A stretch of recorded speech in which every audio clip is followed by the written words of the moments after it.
మిత్రులారా, మనం ఇప్పుడు ముషోకు టెన్సీ జాబ్లెస్ రీఇన్కార్నేషన్ అనే అనిమే చూద్దాం. ఇది పునర్జన్మ కథ. దీని ఆరంభంలో ఒక వ్యక్తి రోడ్డు ప్రమాదంలో పడి ఉంటాడు. అలాగే అతను ఈ లోకం నుండి ఫేడ్ అయిపోయి చనిపోతాడు. కళ్ళు తెరిచి చూసేసరికి ఎవరో ఇద్దరు అర్థం కాని లాంగ్వేజ్ లో మాట్లాడుకుంటూ కనిపిస్తారు. అప్పుడు అతనికి తను వేరే ప్రపంచంలోకి రీఇన్కార్నేట్ అయ్యానని అర్థం అవుతుంది. జరిగిందంతా గుర్తు చేసుకుని నిజాన్ని అంగీకరిస్తాడు. కొన్నేళ్ల తర్వాత మన హీరో పేరు రూడియస్. వాళ్ళ అమ్మ అతని గురించి మాట్లాడుతూ ఉంటుంది. అతను చాలా ఆసక్తిగా చుట్టూ చూస్తుంటాడు. అక్కడ లిలియా అనే పని మనిషి కూడా ఉంటుంది. సో అలాగే మన హీరో ఇప్పుడు బయట చూస్తాడు. వాళ్ళ నాన్న వచ్చి స్వాట్ స్వింగ్ చేస్తూ ఉంటాడు. ఇప్పటి వరకు రూడియస్ ఏమనుకుంటాడంటే మనం మన లోకంలోనే ఏదో ఒక విలేజ్ లో పుట్టామేమో అని అనుకుంటాడు. కానీ ఇప్పుడు వాళ్ళ నాన్న స్వాట్ స్వింగ్ చేయడం చూసిన వెంటనే అతను షాక్ అయ్యి కింద పడగానే వాళ్ళ అమ్మ ఆ వెయిట్ పట్టుకున్నారు. పర్వాలేదే, ఇంత దెబ్బ తగిలినా నా కొడుకు చాలా స్ట్రాంగ్ గా ఉన్నాడు, అలాగే స్ట్రాంగ్ గా ఉండాలి అని చెప్పి అతన్ని కూర్చోబెట్టి హీలింగ్ మ్యాజిక్ చేస్తారు. ఇప్పటిదాకా రూడియస్ దీన్ని మామూలుగానే భావించాడు, కానీ అప్పుడే హీలింగ్ మ్యాజిక్ నిజంగా పనిచేసింది.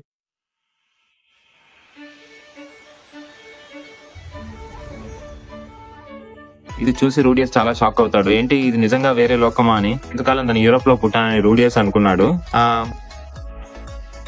కొంతకాలం తర్వాత అతనికి 2 ఏళ్ళు నిండాయి. ఒకరోజు అతను తిరుగుతూ ఒక గదిలో ఉన్న పెట్టెను చూశాడు. ఆ బాక్స్ తెరిచి పుస్తకం తీసి చదువుతున్నాడు. కానీ వాళ్ళ పేరెంట్స్ మాత్రం తను ఏదో పిక్చర్ బుక్ చూస్తున్నాడు అనుకుంటున్నారు, కానీ యాక్చువల్లీ తను ఆ బుక్ చదువుతున్నాడు. ఇప్పుడు అందులో ఒక వాటర్ బాల్ మ్యాజిక్ స్పెల్ చేస్తున్నాడు. అది ఇప్పుడు ఎగ్జిక్యూట్ అవుతుంది. అది చూసి తనే షాక్ అయ్యాడు. అయ్యో, నేనంతా తడి చేసేసానే అని చెప్పి ఒక బట్ట తీసుకుని చూస్తున్నాడు. సరే ఇంకోసారి ట్రై చేద్దామని మళ్ళీ ట్రై చేస్తున్నాడు. మళ్ళీ ట్రై చేస్తున్నాడు. ఈసారి మ్యాజికల్ వర్డ్స్ స్పెల్ చేయకుండా తను దాన్ని ఫీల్ అయ్యి యూజ్ చేస్తున్నాడు. చాలా బాగా చేస్తున్నాడు.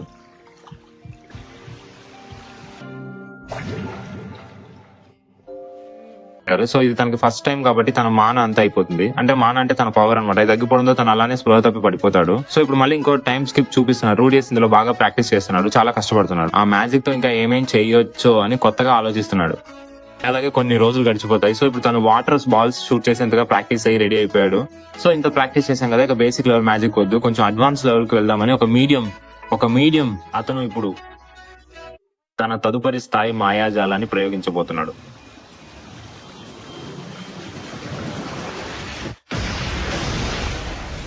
అది చూస్తే చాలా పవర్ఫుల్ గా వెళ్లి తగిలింది. ఇది చూసి వాళ్ళ అమ్మ నాన్నలకు ఫుల్ షాక్. వాళ్ళ అమ్మకైతే చాలా సంతోషం వేసింది. సో ఇది ఒక ఇంటర్మీడియట్ మ్యాజిక్. ఇవి యూజ్ చేయడం అంత మామూలు విషయం కాదు, చాలా కష్టం కూడా. తమ అబ్బాయి సులువుగా మ్యాజిక్ నేర్చుకోవడంతో తల్లి సంతోషంగా ఉంది, కానీ తండ్రికి సందేహంగా ఉంది. ఎందుకంటే తమ కొడుకు గొప్ప కత్తి యోధుడు అవ్వాలని వారు ముందే అనుకున్నారు. కానీ వాళ్ళ అమ్మకి ఇంత బాగా మ్యాజిక్ చేసే అబ్బాయిని స్పోర్ట్స్ మన్ గా మార్చి వేస్ట్ చేయడం అస్సలు ఇష్టం లేదు. అప్పుడు అక్కడ పనిచేసే మెయిడ్ లిలియా ఒక ఐడియా ఇస్తుంది. ఉదయం స్పోర్ట్స్ మన్ షిప్ నేర్చుకుని సాయంత్రం రాగానే మ్యాజిక్ నేర్పిద్దామని. సో ఇప్పుడు మ్యాజిక్ నేర్పించడానికి ఒక ట్యూటర్ ని ఏర్పాటు చేశారు. ఆయన ఇప్పుడు అక్కడికి వస్తున్నారు. నిజానికి వీళ్ళంతా ఎవరో వయసున్న వాళ్ళు, బాగా తెలిసిన వాళ్ళు వస్తారనుకుంటే ఒక చిన్న అమ్మాయి వచ్చి దిగింది. సో నేను ట్రైన్ చేయాల్సిన బ్రిలియంట్ స్టూడెంట్ ఎక్కడ అని ఆ టీచర్ కూడా అడుగుతుంది. వీడే ఇక్కడే ఉన్నాడు అని వాళ్ళ అమ్మ నాన్న చూపిస్తారు. అప్పుడు ఆ టీచర్ మనసులో అనుకుంటున్నాను అని బయటకే గట్టిగా అనేస్తుంది. కొంతమంది పేరెంట్స్ అస్సలు మారు. అబ్బాయి కొంచెం మ్యాజిక్ రాగానే ఎవరో ఒకరిని ఇలా పిలిచేస్తూ ఉంటారని. ఏదో అన్నట్టు నా చెవిని పడింది అని అడిగితే నేనేమనలేదని కవర్ చేస్తూ సరే ప్రయత్నిద్దాం పద అని అబ్బాయిని ట్రైనింగ్ తీసుకెళ్తుంది.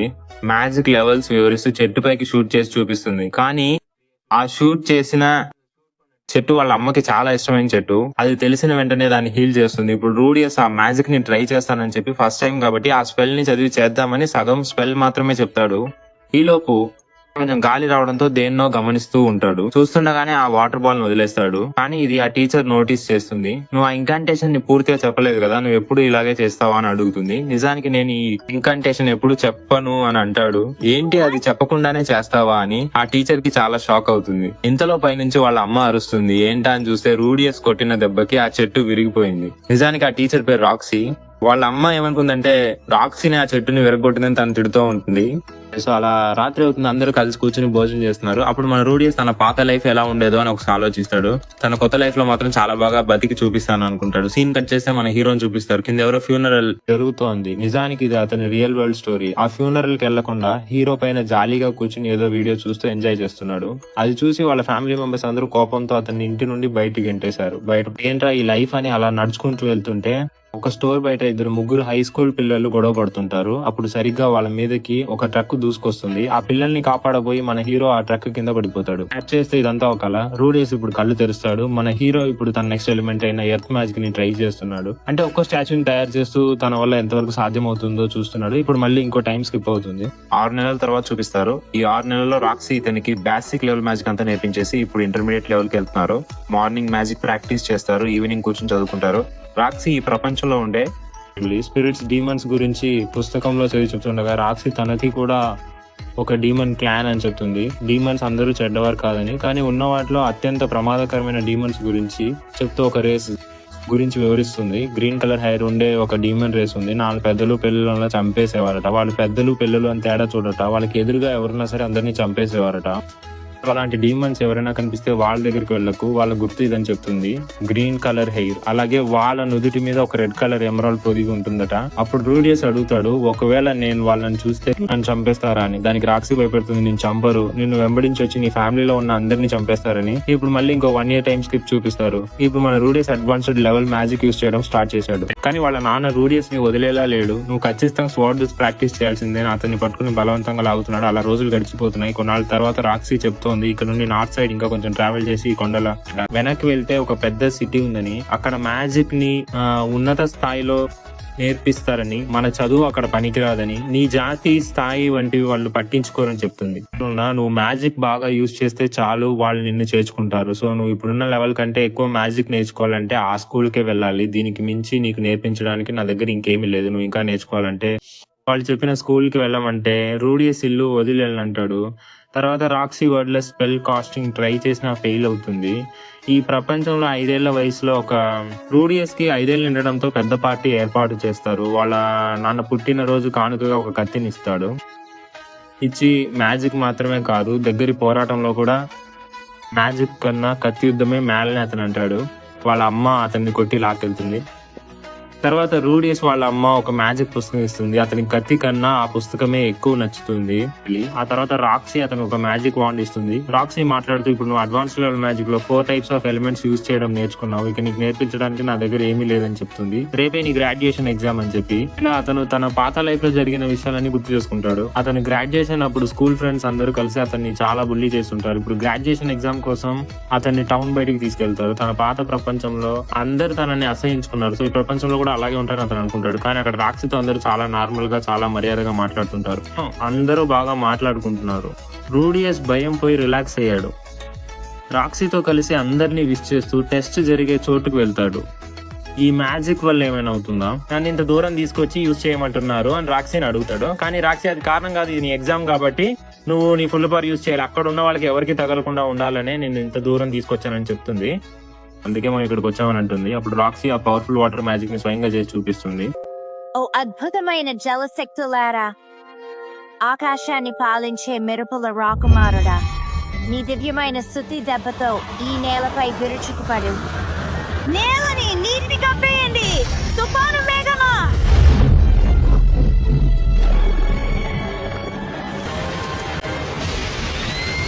చూస్తుండగానే ఆ మెరుపు వచ్చి ఈ గుర్రం మీద అటాక్ చేసింది. దీని గురించే వాళ్ళు భయపడి ఉంటారు. తర్వాత హీలింగ్ మ్యాజిక్ చేసి ఆ గుర్రాన్ని కాపాడుతారు. ఇప్పుడు రూడియస్ చేతికి మంత్రదనం ఇచ్చి నువ్వు కూడా ఒకసారి ట్రై చేయి అంటారు. రూడియస్ దీని గురించి అస్సలు పట్టించుకోకుండా తన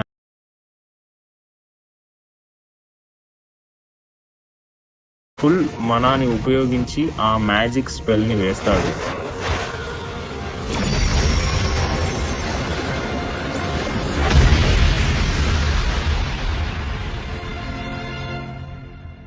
నేను కూడా మీలాగే ఏదో పెద్ద మెరుపు వస్తుందని చూశాను, కానీ ఏమీ రాలేదు. ఆ సీన్ ని స్కిప్ చేసేసారు. ఇప్పుడు రాక్సీ అంటే నా లైఫ్ టైం అంతా కష్టపడి ఏదైతే నేర్చుకున్నానో దాన్ని నువ్వు 2 ఏళ్లలోనే నేర్చేసుకున్నావు, అంటే 2 సంవత్సరాల్లోనే నేర్చుకున్నావు. కంగ్రాట్స్ రూడీ, నువ్వు పాస్ అయ్యావు. ఇప్పుడు నాలాగే నువ్వు వాటర్ మేజ్. తర్వాత సీన్ లో రూడియస్ అంతా నేర్చుకోవడంతో రాక్సీకి పని పూర్తయింది. అందుకే తను వెళ్ళిపోతానని చెప్తుంది. రూడియస్ పేరెంట్స్ పర్లేదు, మీరు కావాలంటే ఇక్కడే ఉండొచ్చు అంటారు. కానీ రాక్సీ ఈ ప్రపంచాన్ని చుట్టి చూడాలి, ఇంకా చాలా మ్యాజిక్ నేర్చుకోవాలన్నదే నా డ్రీమ్ అని చెప్తుంది. ఇప్పుడు రాక్సీ రూడియస్ కి ఒక ఆమ్లెట్ ని ఇస్తుంది. మా విలేజ్ లో ఉన్న వాళ్ళు దీన్ని వాడుతుంటారు, నువ్వు కూడా దీని దగ్గర పెట్టుకో అని చెప్తుంది. ఇక టైం అయిపోయింది, నేను వెళ్తానని రాక్సీ బయలుదేరు.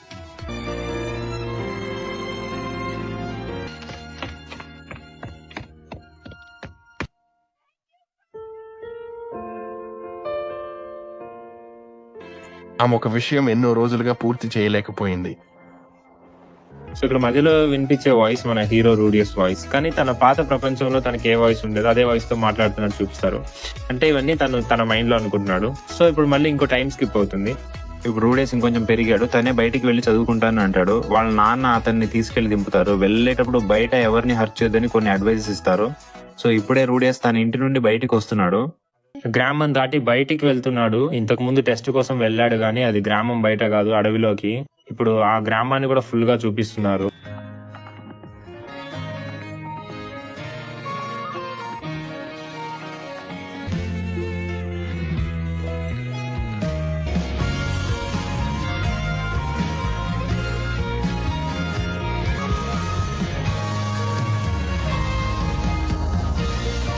అక్కడ ముగ్గురు అబ్బాయిలు కలిసి ఒక అబ్బాయిని బుల్లీ చేస్తున్నారు. అప్పుడు రూడియస్ వాటర్ బాల్ తో అబ్బాయిని కొట్టి అక్కడ నుండి తరిమేస్తాడు. కింద పడ్డ ఆ అబ్బాయిని లేవదీస్తాడు. తలంతా మట్టిగా ఉందని నీళ్లు పోస్తాడు. చూస్తే ఇతనికి కూడా గ్రీన్ హెయిర్ ఉంది. పోయి వెంటనే రాక్షసి చెప్పిన మాటలు తనకు స్ట్రైక్ అవుతాయి. సో నుదుటిని చూస్తాడు. నుదుటి మీద ఎమరాల్డ్ లేదు. ఆ అబ్బాయి చెప్తాడు వాళ్ళ అమ్మ హెల్ప్ అని, వాళ్ళ నాన్న వేరే రేస్ అని. కానీ తనకి ఈ గ్రీన్ కలర్ జుట్టు ఎలా వచ్చిందో తనకే తెలియట. సో ఇప్పుడు అలా వెళ్తూ ఇద్దరు పిల్లలు మాట్లాడుకుంటూ వస్తుండగా ఒకరినొకరు పరిచయం చేసుకుంటారు. వారి పేర్లు రూడియస్ మరియు సెల్ఫ్. ఇది ఒక ముఖ్యమైన సన్నివేశం. సెల్ఫ్ అది చాలా మంచి పేరు. సో అతను కూడా నాకు మ్యాజిక్ నేర్పించమని అడుగుతాడు. రూడియస్ ఆ అబ్బాయికి అది నేర్పించి వాళ్ళ ఇంట్లో దింపేసి వస్తాడు. నేను ఇందాక మాట చెప్పాను వాళ్ళ నాన్న ఎల్ఫ్, అమ్మ హ్యూమన్ అని. సో ఇంటి లోపలికి వెళ్ళగానే వాళ్ళ నాన్న ఈ రోజు ఏం తప్పు చేశావని అడుగుతారు. ఇతను ఆలోచించి అది ఆ అబ్బాయిలని చెప్పబోయే లోపే వాళ్ళ నాన్న తనని తిడతారు. రూడియస్ జరిగింది ఎక్స్ప్లెయిన్ చేద్దామని చూస్తాడు కానీ వాళ్ళ నాన్న వినరు. అప్పుడు ఇతను సైలెంట్ అయిపోతాడు. తర్వాత వాళ్ళ నాన్న ఇప్పుడు చెప్పు ఏమైందో అని అడుగుతారు. నేను చెప్తుంటే మీరు వినడం లేదని కోపంతో కొట్టేస్తారు. వాళ్ళ నాన్న పేరు పాల్. సో ఇప్పుడే వాళ్ళ నాన్న కూడా అసలు ఏం జరిగిందని అడుగుతారు. అప్పుడు రూడియస్ చెప్తాడు నేను చేసిన తప్పైతే నన్ను క్షమించండి. ఇప్పుడు ఎక్కడైనా ముగ్గురు అబ్బాయిలు కలిసి ఒక అబ్బాయిని ఇబ్బంది పెడుతుంటే నేను కూడా 4వ వాడిగా వెళ్ళి ఇబ్బంది పెడతాను. అప్పుడే కదా మన ఫ్యామిలీ పరువు ఇంకా పెరుగుతుంది అని అంటాడు. సో రూడియస్ వాళ్ళ నాన్న ఏదైనా చెప్తారేమోనని ఎదురు చూస్తున్నారు. ఆ తర్వాత వాళ్ళ నాన్న కూడా సారీ చెప్తారు. ఇప్పుడు వాళ్ళు ఇంకో టైం స్కిప్ చూపిస్తారు. ఇప్పుడు కూడా రూడియస్ ప్రాక్టీస్ చేస్తూనే ఉన్నాడు. సోర్డ్ ప్రాక్టీస్ అన్నమాట. చూసారా చెమటలు పడుతున్నాయని మ్యాజిక్ వాడి గాలి తెచ్చుకుంటున్నాడు. అప్పుడే సోఫీ కూడా వస్తుంది. ఇప్పుడు రూడియస్ సోఫీ ఇద్దరు కలిసి ప్రాక్టీస్ చేస్తున్నారు. ఇన్ని రోజులు మంత్రాలు చదివి స్పెల్ కాస్టింగ్ చేసేవాళ్ళు. ఇప్పుడు రూడియస్ ఆ అబ్బాయికి మంత్రాలు లేకుండా స్పెల్ కాస్టింగ్ గురించి క్లియర్ గా చెప్తున్నాడు. కానీ ఇవన్నీ చేయడం చాలా కష్టం అని వాడు అంటాడు. అయినా రూడియస్ వదిలేలా లేడు. నేను ఎలాగైనా నేర్చుకుంటానని వాడు అంటాడు. రూడియస్ చేసి చూపిస్తాడు మనలో మనని ఫీల్ అయ్యి చేతిలోకి తీసుకురావాలని. రూడియస్ తను ఎలా ఫీల్ అయ్యి చేశాడో ఆ అబ్బాయికి చాలా వివరంగా ఎక్స్ప్లెయిన్ చేస్తాడు. ఆ అబ్బాయి కూడా ఏవేవో ట్రై చేస్తూ ఉంటాడు. చూస్తుంటే వాడు కూడా చాలా ఈజీగా చేసేసాడు. అలా ఇద్దరు సరదాగా ఆడుకుంటూ వెళ్తారు.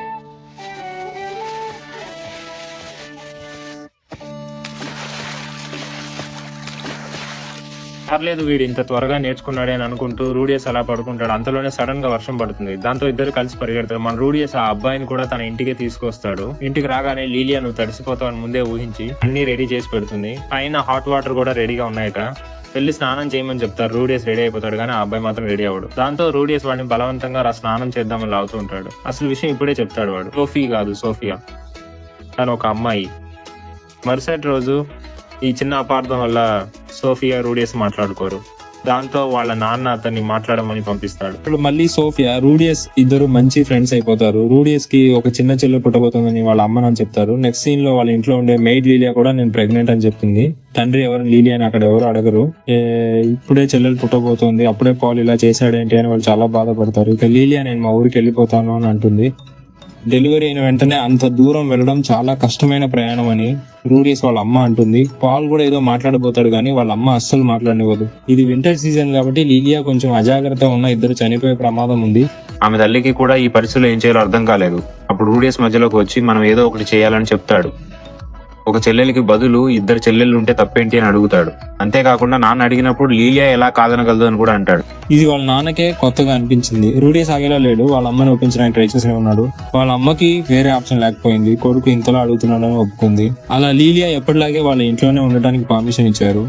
దీనిలో పాల్ తప్పు ఏమీ లేదు. నేనే అతన్ని లోపరుచుకున్నాను. కానీ అంతా తెలిసి కూడా రూడియస్ నన్ను కాపాడడానికి చాలా ట్రై చేశాడు. నిజానికి రూడియస్ పుట్టినప్పుడు మీకు వాడు అంతగా నచ్చి ఉండకపోవచ్చు, కానీ ఇప్పుడు వాడు చేస్తున్నవన్నీ చూస్తుంటే నాకు వాడు చాలా నచ్చడం మొదలైంది. ఒక చిన్న టైం స్కిప్ చూపిస్తారు. ఇప్పుడు ఇద్దరికి పిల్లలు పుట్టారు. నిజానికి ఇప్పుడే చిన్నపిల్లలు ఏడడం రూడియస్ నాన్న చూశారు.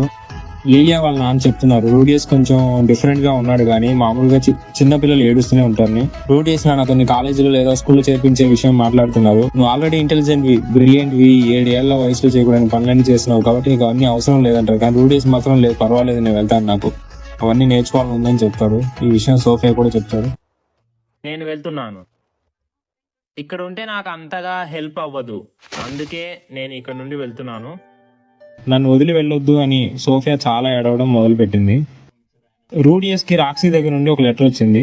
ఆ దేశంలోని 7th ప్రిన్స్ కి మాస్టర్ గా రాక్సీని అపాయింట్ చేశారు. ఇప్పుడు 7వ యువరాజును చూపిస్తున్నారు. అక్కడ ఉన్న మ్యాజిక్ అకాడమీకి రమ్మని రాక్సీ ఒక ఇన్విటేషన్ పంపిస్తుంది. దానికి రూడియస్ కూడా ఒప్పుకుంటాడు. అప్పుడు తను పాల్ తో ఆ రోజు సోఫియా చాలా ఏడ్చింది కాబట్టి తనని కూడా తీసుకెళ్తానని అడుగుతాడు. కానీ పాల్ దానికి అస్సలు ఒప్పుకోడు. దానికి చాలా కారణాలు కూడా చెప్తాడు. ఒకటి, నువ్వు మా అబ్బాయివి, నీ ఫ్రెండ్స్ కూడా ఫీజు కట్టి చదివించేంత పెద్ద నోబుల్స్ ఏమీ కాదు మనం, అందుకే రూడియస్ ఒక పార్ట్ టైం జాబ్ ఎత్తుకుంటానని అంటాడు. సోఫియా ఫీజు కూడా తనే కట్టడానికి. ఇప్పుడు ఇక్కడ ఒక చిన్న టైం స్కిప్ వస్తుంది. గిలైన్ అనే ఒక కొత్త క్యారెక్టర్ ని చూపిస్తారు. అక్కడ ఏం జరుగుతుందో రూడియస్ కి అస్సలు అర్థం కాదు. ఆమె పాల్ పాత ఫ్రెండ్ లిలియా కూడా జాగ్రత్తగా వెళ్లి రమ్మని చెప్తుంది. పాల్ కూడా ఇప్పుడు నువ్వు చెప్తే వినవని నాకు తెలుసు అని రూడియస్ ని ఫోర్స్ చేసి కొట్టి పంపిస్తాడు. నిజానికి రూడియస్ ఇంకా చిన్న పిల్లాడు కాబట్టి ఇలాగే ఏదో ఒకటి మాట్లాడుతూ ఉంటాడు. అందుకే వాళ్ళ నాన్న తనని బలవంతంగా బయటికి తీసుకెళ్తాడు. కొన్నాళ్ళు రాయల్ క్యాపిటల్ లాంటి వేరే చోట ఉంటేనే వాడికి లోకం అర్థం అవుతుందని అనుకుంటాడు. సోఫియా కూడా ఫీజు కట్టడం లాంటివి కరెక్ట్ కాదని వాడికి అర్థం కావాలని ఒక పార్ట్ టైం జాబ్ కోసం గిలైన్ అనే అమ్మాయి తనని తీసుకెళ్తూ ఉంటుంది. పాల్ ఒక లెటర్ లో అక్కడ ఏం చెప్పాలో రాసి దాన్ని రూడియస్ కి ఇచ్చి చదవమన్నాడు. రూడియస్ తన పార్ట్ టైం జాబ్ కోసం ఒక రాయల్ ఫ్యామిలీకి చెందిన 9 ఏళ్ల అమ్మాయికి పాఠాలు చెప్పడానికి వెళ్తున్నాడు. ఆ బీస్ట్ గర్ల్ వాళ్ళ ఫ్యామిలీకి స్వార్డ్ మాస్టర్ అంట.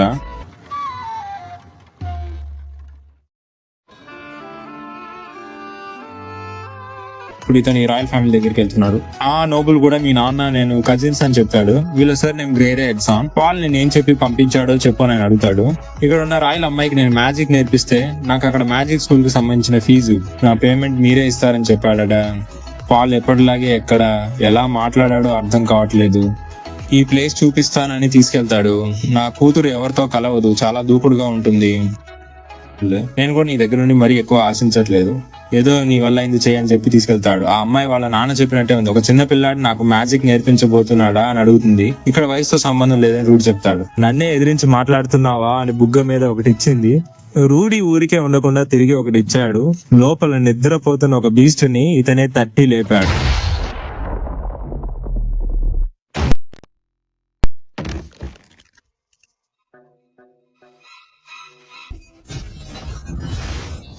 నేను నీ దగ్గర నుండి అంతగా ఆశించట్లేదు, నువ్వు ఇప్పుడే కావాలంటే ఇంటికి వెళ్ళిపోవచ్చు అంటాడు. లేదు, నేను దీన్ని వదిలి వెళ్ళను, ఇది నా మొదటి బాధ్యత గల పని, దీన్ని నేను ఖచ్చితంగా పూర్తి చేస్తాను అంటాడు. పర్వాలేదు కానీ ఇంతకు ముందు వచ్చిన ట్యూటర్స్ అంతా చాలా మంది వచ్చి వెళ్ళారు, ఈమె ప్రవర్తన చూసి ఎవరికి నచ్చక వెళ్ళిపోయారు, నువ్వు కొంచెం డిఫరెంట్ గా ఉన్నావు అంటాడు. ప్రస్తుతానికి వాళ్ళ అమ్మాయికి మ్యాజిక్ అంటే అంతగా ఇష్టం లేకపోవచ్చు, కానీ వాళ్ళ అమ్మాయికి కూడా ఈ మ్యాజిక్ ఎంత ముఖ్యం, ఎంత అవసరమో నీకు అర్థమయ్యేలా చెప్తాను. మీ అమ్మాయి దగ్గర స్ట్రెంగ్త్ ఎక్కువ ఉంది, కానీ కొన్ని చోట్ల మ్యాజిక్ కూడా యూస్ అవుతుందని మీ అమ్మాయికి అర్థమయ్యేలా చేయాలి, అందుకే నా దగ్గర ఒక ఐడియా ఉందని చెప్తాడు. ఆ రోజు నైట్ నిద్రపోతే ఎవరో మిమ్మల్ని కిడ్నాప్ చేసినట్టున్నారు, నిజానికి ఇది రూడి చెప్పి వాళ్ళ నాన్న చేయించిన పనిలా ఉంది. వాళ్ళ అమ్మాయికి ఇలా తాళ్ళతో కట్టేస్తే ఫిజికల్ గా నువ్వు ఎంత స్ట్రాంగ్ గా ఉన్నా ఏమీ చేయలేవు మ్యాజిక్ లేకుండా అని అర్థం చేయించడానికి రూడియస్ దానికి తగ్గట్టే నటిస్తున్నాడు. ఆ రాయల్ అమ్మాయి పేరు ఎరిస్. ఎరిస్ చాలా గట్టిగా అరవడం మొదలు పెడుతుంది.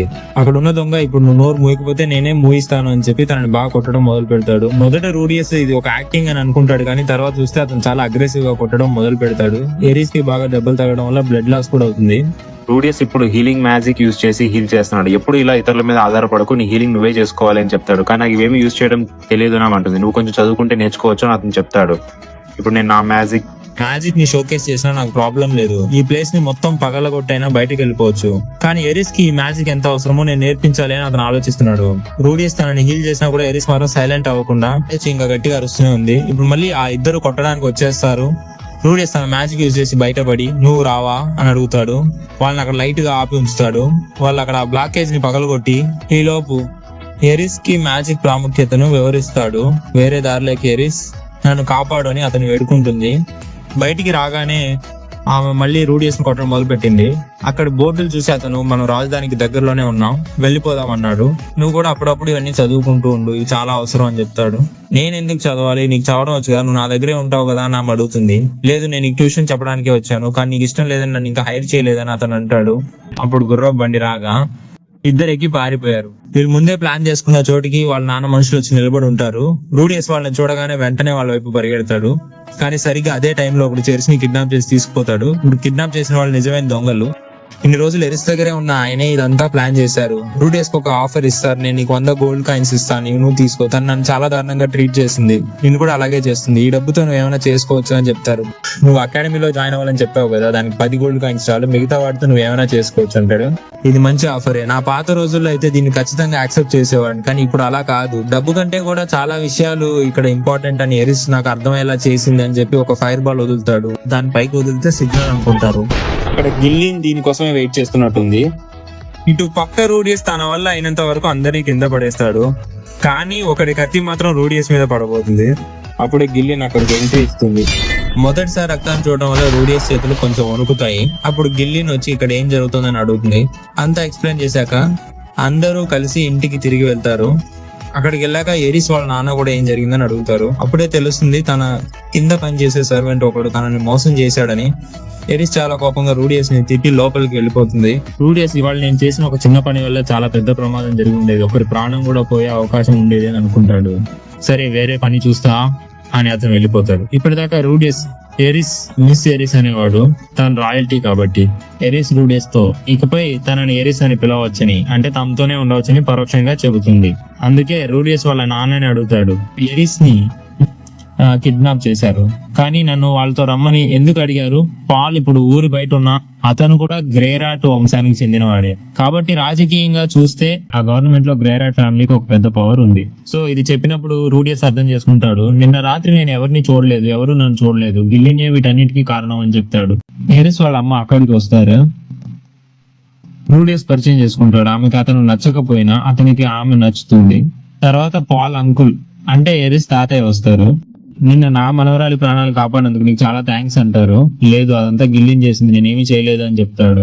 నేనే కదా నిన్ను అలా చెప్పమంది, ఇప్పుడు నాకే చెప్తావా అని అడుగుతాడు. రూడియస్ ఎరిస్ గిల్లిన్లకు మ్యాజిక్ నేర్పిస్తుంటాడు. పార్ట్ టైమ్ గా రాక్సీ విగ్రహాలు కూడా చాలా చేస్తూ ఉంటాడు. ఆ తర్వాత ఒక చిన్న టైం స్కిప్ చూపిస్తారు. రూడియస్ వాళ్ళకి చదవడం రాయడం కూడా నేర్పిస్తూ ఉంటాడు. ఎరిస్ ఇంకా చిన్న పిల్ల కాబట్టి ఆమెకు దీని గురించి ఏమీ తెలియదు. గిల్లిన్ మీరు చాలా చాలా ఊళ్ళు తిరిగి వచ్చారు కదా, మీకు చదవడం రాయడం రాకపోవడం వల్ల ఎప్పుడైనా కష్టంగా అనిపించిందా అని అడుగుతాడు. నాకు అంతకుముందు అంత కష్టంగా ఏమీ అనిపించలేదు, ఎప్పుడైతే మీ నాన్న మీ అమ్మ పెళ్లి చేసుకున్నారో అప్పటి నుండే నాకు చాలా కష్టమైందని వాళ్ళు చెప్తున్నారు. నిజానికి వీళ్ళందరూ ఒకే పార్టీలో ఉండి గొడవ పడ్డవాళ్ళు. ఈ స్టోరీ అంతా విన్నాక ఎరిస్ చాలా చాలా మోటివేట్ అయ్యి చదవడం మొదలు పెట్టింది. రూడియస్ వీళ్ళకి మ్యాజిక్ నేర్పిస్తున్నట్టుగానే ఎరిస్ మరియు గిల్లిన్ ఇద్దరు కలిసి రూడియస్ కి ఫైటింగ్ నేర్పిస్తున్నారు. ఆ తర్వాత ఒకరోజు అందరూ కలిసి సరదాగా షాపింగ్ కి వెళ్తారు. అప్పుడు రూడియస్ అక్కడ ఒక ఎగిరే ఫోటోని చూసి చాలా షాక్ అవుతాడు. ఎందుకంటే నువ్వు ఇంతకు ముందు ఇవన్నీ ఎప్పుడు చూడలేదా? డీమన్ లార్డ్ లాప్లాస్ ని క్రియేట్ చేసిన 3 హీరోల్లో ఒకరు అక్కడ ఉన్నారని చెప్తారు. అలా ఆ పాత స్టోరీస్ అన్ని రూడియస్ కి వివరంగా చెప్తూ వస్తారు. మరుసటి రోజు పొద్దున్నే ఎరిస్ గిల్లిన్ గొడవ పడుతుంటారు. చాలా ఇంటెన్స్ గా ఫైట్ చేసుకుంటారు. ఇది చూసి రూడియస్ చాలా షాక్ అవుతాడు. ఇప్పుడు కొద్ది రోజుల తర్వాత చూపిస్తారు ఎరిస్ లోను గిల్లిన్ లోను మంచి ఇంప్రూవ్మెంట్ కనిపిస్తుంది. ఎరిస్ ఇప్పుడు తనంతా తానుగా వాలంటీర్ గానే వచ్చి చదవడం మొదలు పెడుతుంది. రూడియస్ ఆ తర్వాత లైబ్రరీకి వెళ్లి చాలా ఫారిన్ లాంగ్వేజ్ బుక్స్ తీసుకుని చదవడం స్టార్ట్ చేస్తాడు. అక్కడ లైబ్రరీ మాస్టర్ కూడా చెప్తారు, నువ్వు బీస్ట్ లాంగ్వేజ్ నేర్చుకుంటే నీ కోసం విడిగా బీస్ట్ మెన్ ని హైర్ చేసుకోవచ్చు అని కూడా చెప్తారు. సో రూడియస్ ఆ లాంగ్వేజ్ లని నేర్చుకోవాలని చాలా ఇంట్రెస్ట్ గా బుక్స్ కొనుక్కొని చదువుతుంటాడు. కొంచెం కష్టంగానే ఉన్న వదులుకున్న ప్రాక్టీస్ చేస్తున్నాడు. అలా ఉండగా ఎరిస్ బర్త్డే పార్టీ రాబోతుండడంతో ఆమెకు డాన్స్ ప్రాక్టీస్ ఇప్పిస్తారు. కానీ ఆమెకు అది అస్సలు అందుకే కోపంగా వెళ్ళిపోతుంది. అక్కడికి మన రూడీని ఆమెను బుజ్జగించడానికి వస్తాడు. నువ్వు ఎలా చేస్తావో తెలియదు కానీ రూడీ, నువ్వు అన్నింటిలోనూ చాలా పర్ఫెక్ట్ గా ఉంటావు, కానీ నేను మాత్రం అలా కాదని చెప్తుంది. అందరు నన్ను అలాగే అనుకుంటారు, కానీ నిజానికి నాకు కూడా చాలా విషయాలు రావు, కానీ రాని విషయాలు కూడా మనం మళ్ళీ ట్రై చేస్తూ ఉంటే అది ఖచ్చితంగా ఏదో ఒక రోజు వస్తుంది. నీకు ఇప్పుడు డాన్స్ రాకపోయినా పర్లేదు, నేను హెల్ప్ చేస్తాను అంటాడు. సో ఎరిస్ రూడియస్ ని లాక్కుని లోపలికి వెళ్తూ తనని కూడా పిలుస్తుంది, నువ్వు రావా, నేను ఒకదాన్ని ఎలా డాన్స్ చేయాలి అని. ఇక్కడ వీళ్ళ ఫ్రెండ్షిప్ స్ట్రాంగ్ అవుతోంది. మొదట్లో తప్పులు చేసిన తర్వాత మెల్లగా ప్రాక్టీస్ చేస్తారు. రూడియస్ రాక్సీ లాంటి స్టాచ్యూస్ చేసి షాప్ లో అమ్ముతాడు. వాళ్ళు దానికి ఒక గోల్డ్ కాయిన్ ఇస్తారు. మరుసటి రోజు రూడియస్ కి రాక్సీ దగ్గర నుండి లెటర్ వస్తుంది. రూడియస్ బీస్ట్ లాంగ్వేజ్ నేర్చుకుంటున్నాడు కాబట్టి రాక్సీకి అది ముందే వచ్చు కాబోలు, అందుకే కొన్ని హింట్స్ రాసి నోట్స్ పంపిస్తుంది. అలాగే ఆ సౌత్ ప్రిన్స్ షాప్ నుండి రాక్సీ స్టాచ్యూ కొనుక్కుని వస్తాడు. ఇది నువ్వే చేసావు కదా అని అడుగుతాడు, కానీ అది హైలైట్ కాదు, ఆ స్టాచ్యూలో ఉండాల్సిన చోట ఆ స్కార్స్ అంటే ఆ మచ్చలు అన్ని ఉండాల్సిన చోట కరెక్ట్ గా ఉంటాయి. అదే ఆ స్టాచ్యూలో హైలైట్. సో ఆ పార్టీ కూడా వస్తుంది. ఎరిస్ కి ఇప్పుడు 10 ఏళ్ళు నిండాయిట. ప్రస్తుతం ఈ స్టోరీ అంతా అసురా కింగ్డమ్ లో జరుగుతోంది.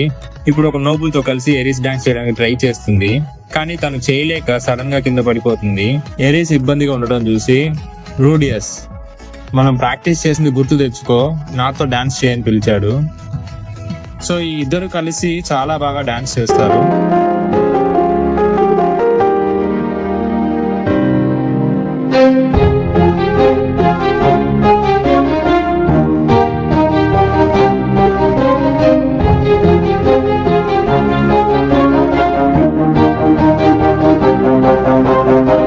పెర్ఫార్మెన్స్ అయిపోయాక అందరూ వచ్చి రూడియస్ తో మాట్లాడుతుంటారు.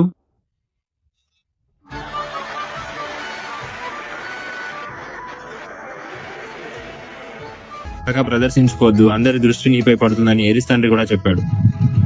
ఈ రోజు స్పెషల్ డే, సో ఈ రోజు కొంచెం ఫ్రీగా ఎంజాయ్ చేయొచ్చు, కానీ ఎవరిని ప్రెగ్నెంట్ మాత్రం చేయకు అని ఆయన అంటాడు. కానీ ఎరిస్ కి ఇది అస్సలు నచ్చదు. అందుకే రూడియస్ ని అక్కడ నుండి వెంటనే తీసుకెళ్లిపోతుంది. సో ఈ రోజుతో అఫీషియల్ గా రూడియస్ మ్యాజిక్ ట్రైనింగ్ కూడా పూర్తవుతుంది. ఎందుకంటే వాళ్ళు 10 ఏళ్ళు వచ్చే వరకే కాంట్రాక్ట్ పెట్టుకున్నారు. సో ఇప్పుడు 10 ఏళ్ళు రావడంతో ఎరిస్ కాంట్రాక్ట్ కూడా అయిపోతుంది. రాక్సీ రూడియస్ ఒక వాండ్ ఎలా ఇచ్చిందో అలాగే ఇప్పుడు రూడియస్ కూడా ఆమెకు 2 వాండ్స్ ఇస్తాడు. అలాగే గిలాన్ కూడా వాళ్ళ ల్యాండ్ సింబల్ ఉన్న ఒక రింగ్ ని ఇస్తుంది. ఈ రింగ్ నీ చేతికి ఉన్నంత వరకు ఏ వేరుల్ఫ్ నైట్ కూడా నేను అటాక్ చేయదు అని ఎరిస్ తో చెప్తుంది. సో మరుసటి రోజు రూడియస్ ఎరిస్ వాళ్ళ తాతయ్యని కలవడానికి వెళ్తాడు. ఆయన అక్కడ ఏదో పనిలో బిజీగా ఉన్నట్టున్నారు. రూడియస్ ని చూడగానే వెంటనే వచ్చేసారు. ఇట్రా రూడియస్, అక్కడ ఆకాశంలో చూసావా ఆ కనిపిస్తున్న ఆర్బ్, అది ఇంతకు ముందు అక్కడ లేదు, కానీ ఇది ఖచ్చితంగా మంచిదేనని ఆయన అన్నారు. అది అంత షూర్ గా ఎలా చెప్తున్నారు, ఏదైనా చెడు కూడా అవ్వచ్చు కదా అని రూడియస్ అడిగితే, లేదు మనం అలాగే నమ్మాలి, వేరే దారి లేదు అని ఆయన అంటారు. రూడియస్ బీస్ట్ లాంగ్వేజ్ నేర్చుకోవడానికి ట్రై చేస్తూ ఉంటాడు. ఇప్పుడు అది అతనికి కొంచెం ఈజీగానే వస్తుంది. ఎరిస్, గిలాన్ బయట ప్రాక్టీస్ చేస్తున్నారు. ఎరిస్ ఇప్పుడు చాలా మెరుగైంది. పోయిన ఎపిసోడ్ లో వాళ్ళ తాతయ్య చెప్పిన ఆక్రా పోయిన మునుపటి కంటే కొంచెం పెద్ద కనిపిస్తోంది. నెక్స్ట్ సీన్ లో రూడియస్ అలా వెళ్తుంటాడు. త్వరగా రూడియస్ కి తెలియకుండా త్వరగా తీసుకురండి అని ఏదో పట్టుకెళ్తుంటారు. ఇతను కిచెన్ వరకు వచ్చి అది ఏంటా అని చూస్తాడు. రూడియస్ కి తెలియకుండా ఇది తెచ్చాం, త్వరగా కానివ్వండి, ఇది అతనికి నచ్చుతుంది కదా, రూడియస్ ఎప్పుడు చూడనంత గొప్ప బర్త్డే పార్టీ అతనికి ఇద్దాం అని ఎరిస్ అంటుంది. సో ఇప్పుడే రూడియస్ కూడా అర్థమవుతుంది, ఓహో నా బర్త్డే పార్టీ కోసమే ఇదంతా చేస్తున్నారా అని. ఇప్పుడే వివరిస్తున్నారు. గ్రేరాట్ కుటుంబంలో 4 రకాలు ఉన్నారట. వాళ్ళే రాజకీయాలను శాసిస్తున్నారు. అందులో వీరి గ్రేరాట్ పేరు నోటోస్ గ్రేరాట్. ఇక పాల్ గారు, ఎరిస్ వాళ్ళ నాన్నతో పోటీ వచ్చినప్పుడు పాల్ తప్పుకొని పల్లెటూరికి వెళ్ళిపోయాడు. ఇది రూడియస్ 10వ పుట్టినరోజు. ఈ ప్రపంచంలో 5 ఏళ్లకు ఒకసారి పుట్టినరోజు జరుపుకుంటారు, కాబట్టి రూడియస్ కి ఇది 2వ పుట్టినరోజు. సో రూడియస్ కి తెలియకుండా చేయమంటే రూడియస్ చూస్తుండగానే చాలా పచ్చిగా చేసేస్తున్నారు. రూడియస్ గిస్లైన్ అడుగుతున్నాడు, నీకు ఈ రోజు ఏమైనా తేడాగా అనిపిస్తుందా, ఎందుకంటే నాకు అలాగే అనిపిస్తుంది అని అడుగుతాడు. గిస్లైన్ మేనేజ్ చేయడానికి ట్రై చేస్తూ, లేదే నాకేం అలా అనిపించడం లేదని చెప్పి టాపిక్ మారుస్తుంది. సరే రా మనం వెళ్ళి ఏదైనా స్నాక్స్ తిని వద్దామని పిలుస్తాడు. బయట నుంచి మెయిడ్ ఇంకా రెడీ కాలేదని సిగ్నల్ ఇస్తుంది. గిస్లైన్ వెళ్ళి అడ్డుకొని, మనం చదువుకునేటప్పుడు ఇలా బయటికి వెళ్ళకూడదు, ఇక్కడే వేరే ఏదైనా చేద్దాం అని చెప్తుంది. ఓహో ఈ రోజే నాకు ఆ పార్టీ ఇవ్వబోతున్నారా అని అనుకుంటాడు. ఆ తర్వాత అలా తీసుకెళ్లి రాక్సీకి ఒక విగ్రహం చేసినట్టు గిస్లైన్ కూడా ఒక విగ్రహం చేశాడు, అది చూపిస్తాడు. కానీ ఏంటంటే తను ఇప్పటి వరకు మనుషులవే చేశాడు కాబట్టి గిస్లైన్ ఒక బీస్ట్ గర్ల్ అవ్వడం వల్ల ఆమె తోక ఎలా ఉంటుందో తనకు తెలియదు. అందుకే ఆ తోక భాగాన్ని మాత్రం చేయకుండా వదిలేశాడు. సో ఇప్పుడు గిస్లైన్ అడుగుతున్నాడు, ఈ విగ్రహాన్ని పూర్తి చేయడానికి నాకు హెల్ప్ చేస్తావా అని. ఓ నా తోక భాగాన్ని చూడాలా, సరే ఇదిగో చూసుకోని గిస్లైన్ కూడా చూపిస్తుంది. సో బయట సిగ్నల్ ఇచ్చిన మెయిడ్ కూడా ఇప్పుడు రెడీ అయిపోయిందని చెప్పడానికి లోపలికి వస్తుంది. కానీ వాళ్ళు ఉన్న పొజిషన్ చూసి తప్పుగా అర్థం చేసుకుంటుంది.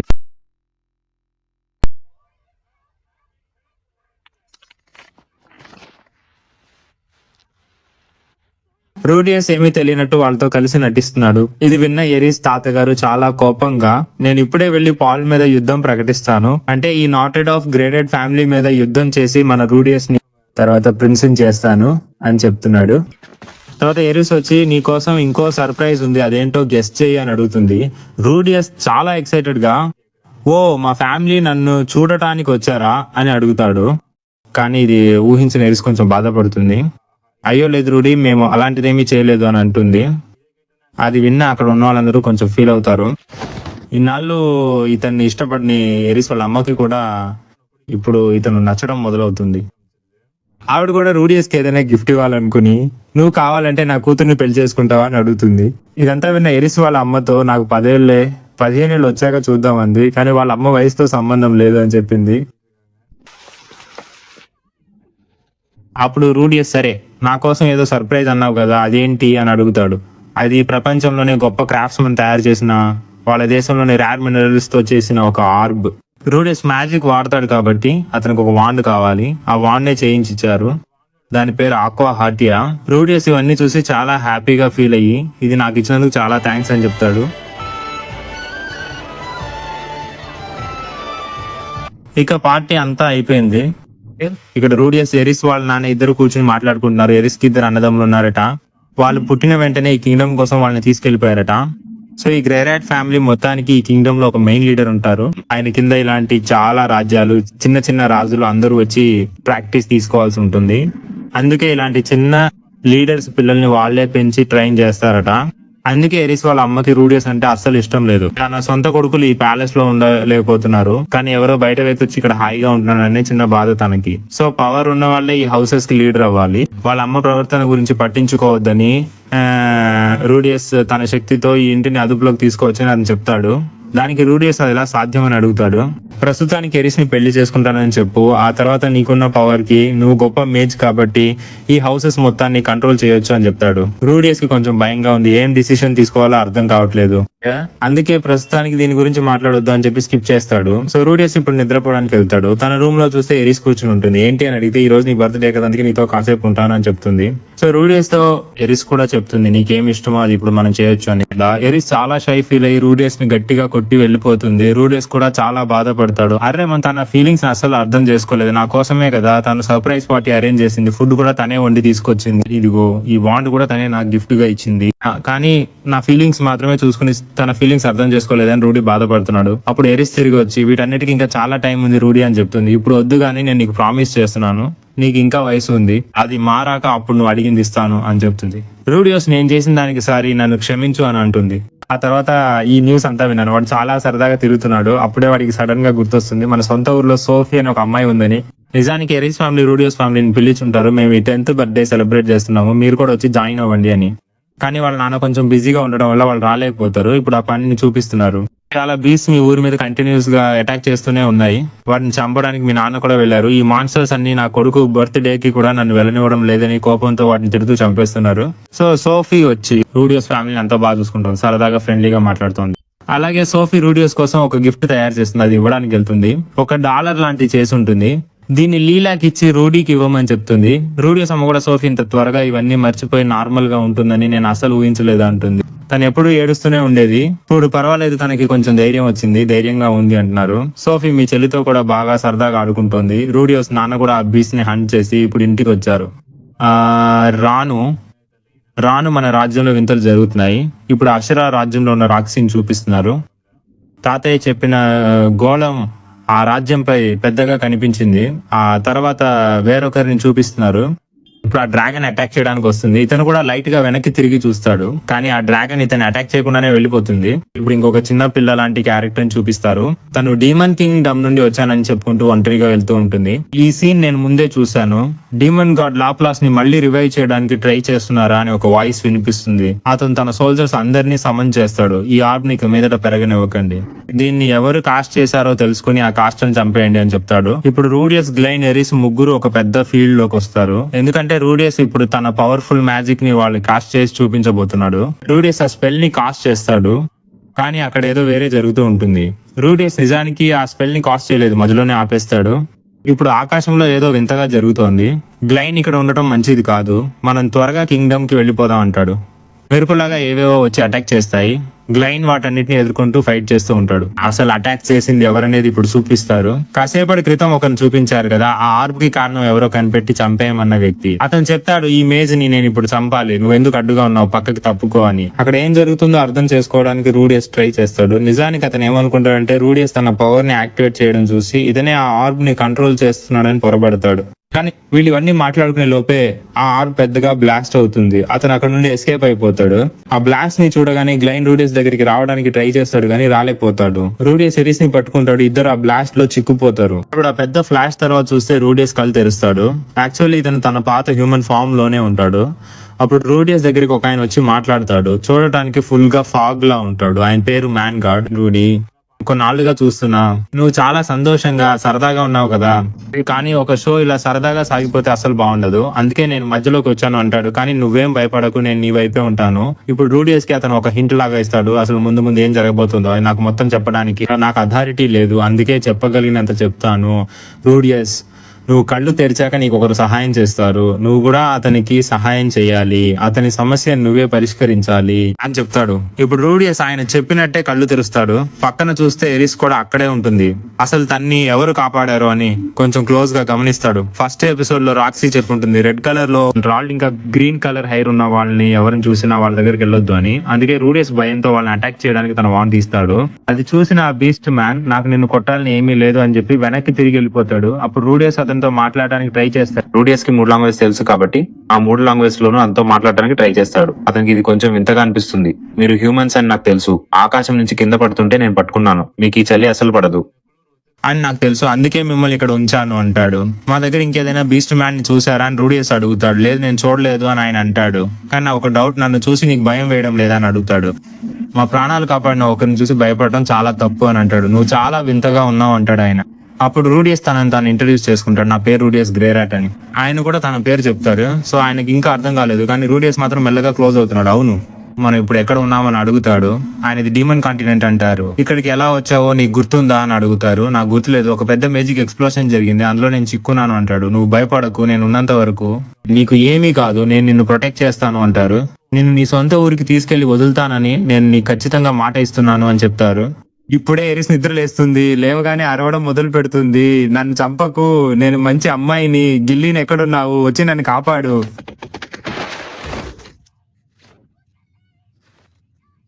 నేను చాలా తప్పులు చేశాను, అందుకోసం నన్ను చంపేకు. ఇది చూసి ఆ బీస్ట్ మనుషులు సాధారణంగా ఇలాగే రియాక్ట్ అవుతారని అంటాడు. నువ్వే కొంచెం వింతగా ఉన్నావు, కానీ అది కూడా మంచిదే అంటారు. అవును. సో ఇప్పుడు ఎరిస్ తనని తాను ఇంట్రడ్యూస్ చేసుకుంటుంది, కానీ చాలా భయపడుతుంది. అప్పుడు ఆయన కూడా తనని తాను ఇంట్రడ్యూస్ చేసుకుంటారు. అవును, ఈయన పేరు కొంచెం వింతగా ఉండటంతో మనం ఈయన్ని వారియర్ అని పిలుద్దాం.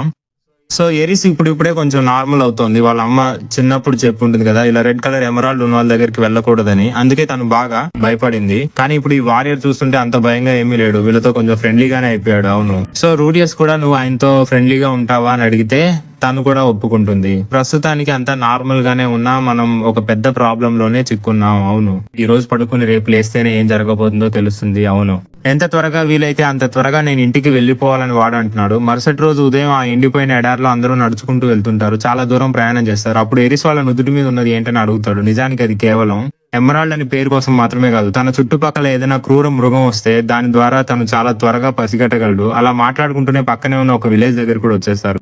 కానీ ఆ విలేజ్ లోపలికి మాత్రం రూడియస్ ని అస్సలు రానివ్వరు. దాంతో ఆ వారియర్ వాళ్ళని బెదిరించి చూస్తాడు.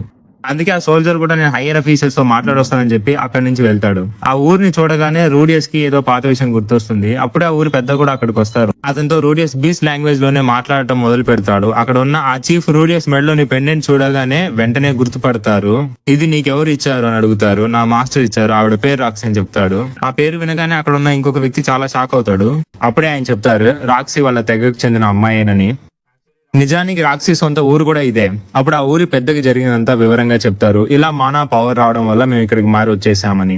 ఎరిస్ కూడా అలసిపోయి అక్కడే నిద్రపోయింది. అప్పుడు ఆ పెద్ద అడుగుతారు, ఇప్పుడు ఇక్కడికి వచ్చారు కదా, నెక్స్ట్ ఏం చేయబోతున్నారని. ఆ వారియర్ చెప్తాడు, నేనే వీళ్ళని ఎస్కార్ట్ చేసి తీసుకెళ్తానని, వీళ్ళు నా ప్రొటెక్షన్ లోనే సురక్షితంగా ఉంటారని. అడవిలో అయితే సాధ్యం కావచ్చు, కానీ ఊరు లోపలికి నువ్వు ఎలా రాగలవు అని ఆయన అడుగుతారు. నిజానికి ఈ ఎమరాల్డ్ ఉన్న ఈ బీచ్ ని చూస్తే ఊర్లోకి రానివ్వకూడదని బ్యాన్ చేశారట. ఆ ఊర్లో ఉన్న అందరినీ చంపేసి వెళ్లాల్సి వచ్చినా సరే నేను వీళ్ళని ప్రొటెక్ట్ చేస్తూ ఆ ఊరిని దాటి వెళ్తాను అని ఆయన గట్టిగా చెప్తున్నాడు. వారియర్ కూడా నీ నుంచి సరిగ్గా ఇదే ఆశించాడు రా. మా ట్రైబ్ కి చెందిన చిన్న పిల్లల్ని కూడా కాపాడారు కదా, అలా కాపాడి ఎన్ని ఏళ్ళు అవుతుంది, ఒక 10 ఏళ్ళు అవుతుందేమో కదా అని అడుగుతున్నాడు. సో ఇప్పుడు ఆ లీడర్ చెప్తున్నాడు, ఈ వారియర్స్ ట్రైబ్ గురించి అందరూ చాలా తప్పుగా అనుకుంటున్నారట. వీళ్ళంతా రాక్షసులు, బీస్, ఎవరిని బ్రతకనివ్వరు అని అనుకుంటారు. నిజానికి అది తప్పుడు అభిప్రాయమేనా? మా గురించి మీరు అనుకునేదంతా తప్పని ప్రూఫ్ చేయడానికి ఇప్పుడు ఈయన ఇక్కడ ఉన్నారట. అంటే మా గురించి మీరు అనుకునేవన్నీ తప్పని ఈ ఊరికి, ఈ లోకానికి చెప్పడానికి ఈయన ఉన్నారట. దానికోసం ఈయన ఎన్నో మంచి పనులు కూడా చేస్తున్నారట. ఒక్క వ్యక్తి ఆ చెడ్డ పేరునంతా పోగొట్టడం కష్టమే, కానీ మీరు వెళ్ళేటప్పుడు మీతో కలిసి పోరాడిన వాళ్ళనే వెన్నుపోటు పొడిచారని విన్నానే, అవన్నీ ఏంటి అని రూడియస్ అడుగుతున్నాడు. అది నిజం కాదు, మమ్మల్ని మోసం చేశారు. ఆ లాప్లాస్ డెమన్ మమ్మల్ని ఘోరంగా మోసం చేసింది అని చాలా కోపంగా చెప్తున్నాడు. మేము వాళ్ళని చాలా ఎక్కువగా నమ్మాము, కానీ వాళ్ళు మమ్మల్ని వెన్నుపోటు పొడిచారు. మేము వాళ్ళ కృతజ్ఞతగా ఉంటే వాళ్ళు మాత్రం మాకు తిరిగి ద్రోహం చేశారు అంటున్నాడు. సో ఇప్పుడు ఒక కథ చెప్తున్నారు. 400 ఏళ్ల క్రితం ఈ లాప్లాస్ అనే వ్యక్తి డెమన్స్ అందరినీ చంపాలని ఒక పెద్ద సైన్యాన్ని తీసుకెళ్తాడు. అది కూడా చాలా పెద్ద సైన్యం. నిజానికి ఈ వారియర్ ట్రైబ్ కూడా హీరోతో కలిసి యుద్ధం చేశారట. కానీ అప్పుడు హీరోలు వీళ్ళ పవర్ పెంచడం కోసం వేరే ఏదో మ్యాజిక్ ఇన్ఫ్యూజ్ చేసిన వెపన్స్ ని వీళ్ళకి సప్లై చేశారట. ఆ వెపన్స్ పవర్ వీళ్ళ మైండ్ ని మెల్లమెల్లగా కంట్రోల్ చేయడం మొదలు పెట్టింది. సొంత మనుషులకి శత్రువులకి తేడా తెలియని పరిస్థితికి తీసుకొచ్చింది. ఎవరు మిత్రుడో ఎవరు శత్రువో తెలియక చుట్టూ ఉన్న వాళ్ళని చంపేంత దారుణంగా తయారయ్యారు. దారిలో ఎవరు ఎదురైనా చంపేంత దారుణంగా వాళ్ళ పరిస్థితి మారింది. మా మూర్ఖత్వం వల్ల ఇప్పుడు మా ముందు ఎవరు మిగలలేదు. మా కుటుంబం గాని మాతో వచ్చిన వాళ్ళ కుటుంబాలు గాని ఎవరూ లేరు. అందరినీ మేమే చంపేశాం. నా కొడుకు తన ప్రాణాలను పణంగా పెట్టి నాకు మళ్ళీ స్పృహ వచ్చేలా చేశాడు. ప్రస్తుతానికి మా దగ్గర మిగిలింది ఒక్క స్పియర్ మాత్రమే. ఒక హీరోయిన్ అనుకుని ఆ డెవల్ ని నమ్మడం నేను చేసిన పెద్ద తప్పే. మా తెగ నాయకుడిగా మాకు జరిగిన ఈ నిజమైన విషాద గాథను ఈ లోకానికి చెప్పకుండా నేను నిద్రపోను అని ఆయన అంటారు. నాకంతా అర్థమైంది. నా వంతు సాయం నేను మీకు తప్పకుండా చేస్తాను అని రూడియస్ కూడా అంటాడు. మరుసటి రోజు ఉదయం వాళ్ళందరూ ఆ ఊరు నుండి బయలుదేరుతారు. రాక్సీ ఫ్యామిలీ వాళ్ళకి కొన్ని వెపన్స్ ఇచ్చి జాగ్రత్తగా వెళ్లి రండి అని చెప్తారు. దారిలో రూడియస్ ఇలా అనుకుంటాడు, ఇతన్ని మనం ఖచ్చితంగా నమ్మవచ్చు అని. ఈ లోకం అంతా ఇతన్ని మోసం చేసినా ఆయన ఇంకా నమ్మకంతోనే ఉన్నాడు. ఏదేమైనా సరే నేను ఇతన్ని ఎప్పటికీ వదిలిపెట్టాను. అడవుల్లో వెళ్లేటప్పుడు ఆయన మమ్మల్ని ప్రొటెక్ట్ చేస్తారు. అలాగే సిటీలోకి వెళ్ళినప్పుడు మేము ఆయన్ని ప్రొటెక్ట్ చేస్తాం. మేము ఒకరికొకరు తోడుగా ఉంటాం. త్వరలోనే నేను ఇంటికి వెళ్తాను. రూడియస్ టీమ్ చూపిస్తారు. వాళ్ళ మీద అటాక్ చేయడానికి వచ్చిన కొన్ని మాన్స్టర్స్ ని ఎరిస్ అటాక్ చేస్తుంది. ఇది తనకి ఒక ట్రైనింగ్ లా ఉంటుందని వారియర్ ఏమి అనడు. రూడియస్ కి ఇప్పుడు ఇలా ఉండడం నచ్చడం లేదు. త్వరగా ఇంటికి వెళ్ళాలి అనుకుంటాడు. అక్కడ వ్యూ అంతా చూపిస్తారు, చాలా బాగుంటుంది. ఇప్పుడు అక్కడ ఉన్న ఒక సిటీలోకి వెళ్తారు.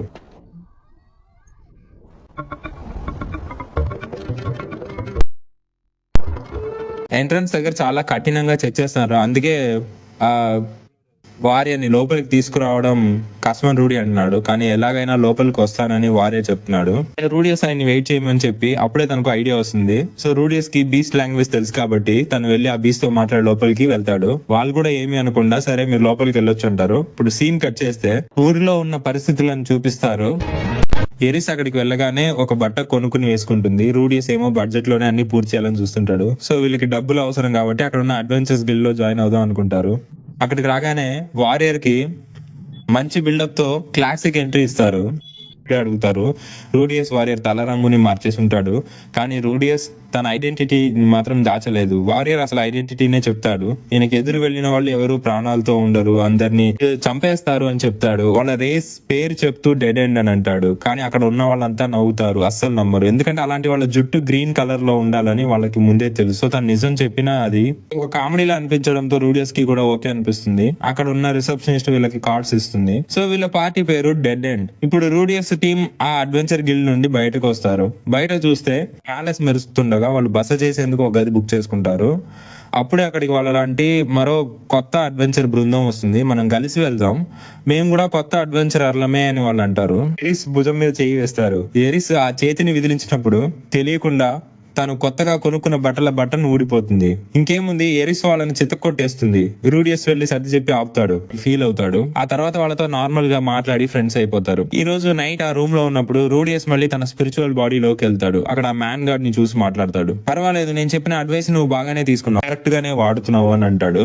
సో ఈ మ్యాన్ గార్డ్ కూడా కొంచెం ఫన్నీ క్యారెక్టర్, చాలా జాలీగా మాట్లాడతాడు. కానీ ఇతను ఆ కమాండ్ లాగా, అంటే లాస్ట్ టైం చెప్పినట్టు ఒక కమాండ్ చెప్పేటప్పుడు మాత్రం ఒక రకమైన పొజిషన్ లోకి వచ్చేస్తాడు. అదే పొజిషన్ లోకి ఒక కమాండ్ చెప్తాడు. రూడియస్, ఆ ఈ ర్యాంక్ జాబ్ ని యాక్సెప్ట్ చేయి, ఆ పిల్లని వెతికే జాబ్ ని, నువ్వు వెళ్లే దారే నిన్ను ఎంచుకుంటుంది అని చెప్తాడు. ఇక ఆ కళలో రూడియస్ చూస్తే ఎరిస్ ఒంటరిగా కూర్చుని ఉంటుంది.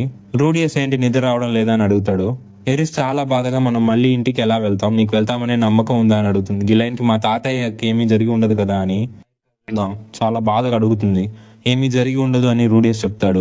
ఇక మరుసటి రోజు ఆ జాబ్ ని యాక్సెప్ట్ చేసి వెతుకుతూ వెళ్తుంటారు. మన వారియర్ నుదుటి మీద ఉన్న స్టోన్ తో అన్నిటిని డిటెక్ట్ చేయగలడు కాబట్టి ఆయన వాళ్ళని తీసుకెళ్తుండగా వాళ్ళు పక్కనే ఉన్నారని గ్రహిస్తాడు.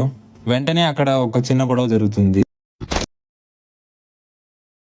అక్కడ ఇద్దరు దొంగల్ని పట్టుకుంటారు.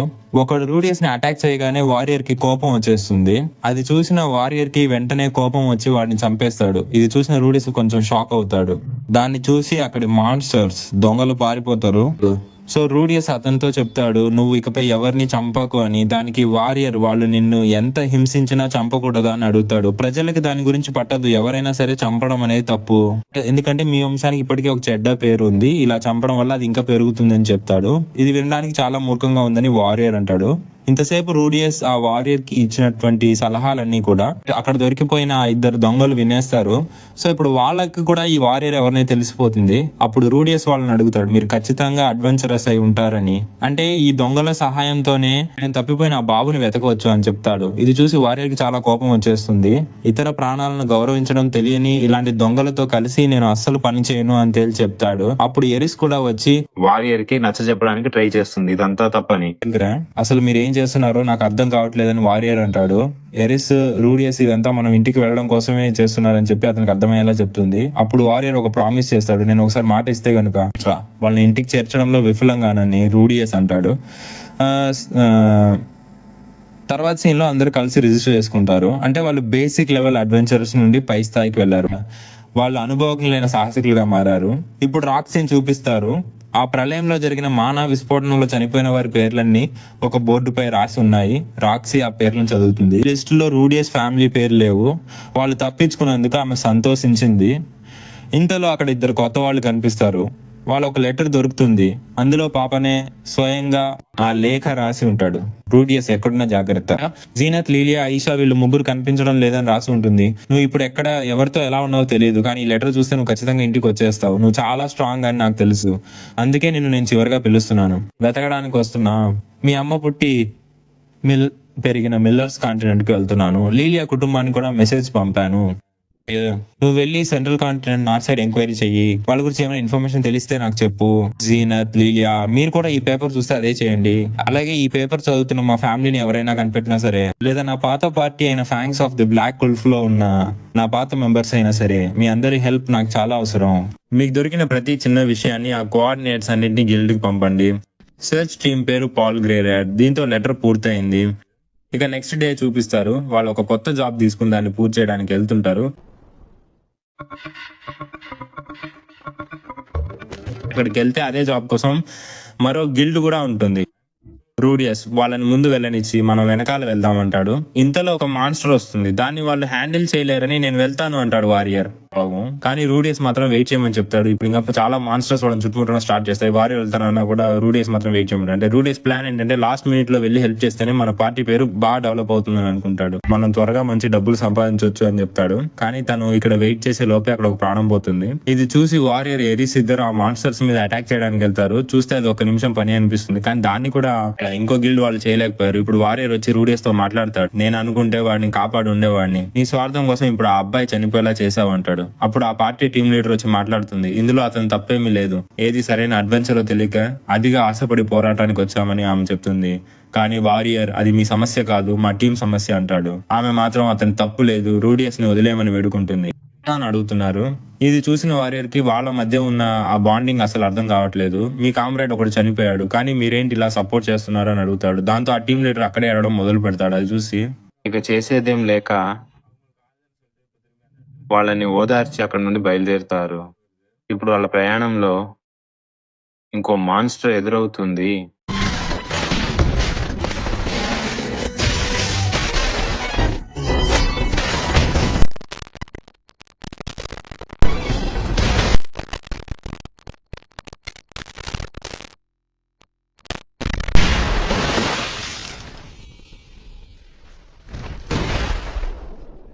ఆ మాన్స్టర్ ని కూడా చంపేసి ఇప్పుడు విలేజ్ కి రిటర్న్ అవుతారు. విలేజ్ కి వచ్చే దారిలో గుర్రం లాంటి ఒక బీస్ట్ ని చూపిస్తారు.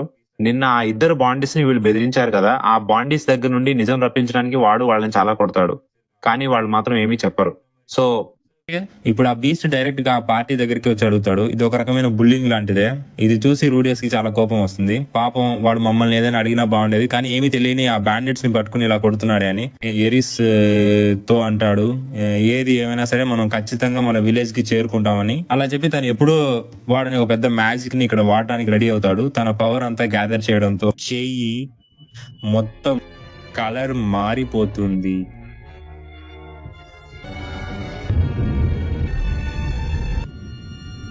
ఇది చూస్తున్న వారియర్ రూడియస్ ని ఇలాగే వదిలేస్తే ఆ ఏరియా మొత్తాన్ని నాశనం చేస్తాడని రంగంలోకి దిగుతాడు. సింపుల్ గా అతని మీద నీళ్లు పోస్తాడు. ఈ సీన్ మాత్రం చాలా మాస్ గా ఉంటుంది.